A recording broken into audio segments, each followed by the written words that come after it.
Bye. All right. Thank you. I figured you're sitting next to me. I got to give you a couple of questions myself first. If that's cool. Okay. The first thing is, Do you have any burning questions? Maybe you should take an antibiotic for that. what? I should talk to the doctor about the burning. Yeah. I think it'll go away.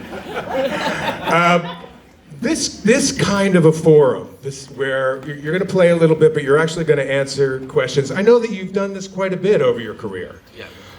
What's the takeaway from it? What is it that, after years of doing this, what is it that, why do you continue to do it, and what do you take away? What have you learned from doing these kinds of sessions? I started doing it because when I was coming up in the music business, there was no book written about how to do this gig.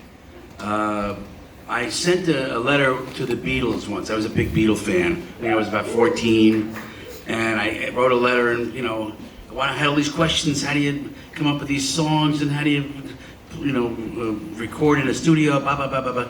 And I got this brochure that said you can get Beatle lipstick, Beatle lunch boxes, Beatle hair clips. I was like, no, that wasn't what I wanted. So I says to myself, selfishly, if I ever get successful and I have the opportunity, I would like to be able to talk to people who are on their way up, because there's so many questions.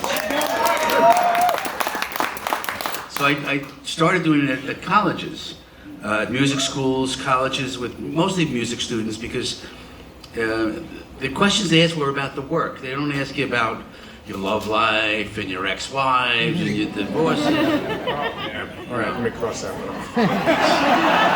You can. No, nothing's off the table. You can ask me whatever you want. But the best questions and the best answers really are about the work itself. What goes into creating the music. So that's how I got started with it. I gotta say, unlike your prediction in The Entertainer, you wouldn't be here in another year if you don't stay on the charts. Well, guess what? Billy Joel is bigger now than ever before. All those stats, 150 million albums, all of those sellouts. How do you account for that? I don't have the foggiest. I can't figure it out. I'm looking at this. You're supposed to kind of have an arc to your career. When you get older and you haven't put out records for a while, and that hasn't happened. It got bigger. It's weird. It's bizarre. It's against what the business says, like you said in the song. It's against the laws of gravity. Yeah. But I can't, you haven't put out a new album, a pop album anyway, since 93. 93. But I can't imagine that you've stopped writing. Have you?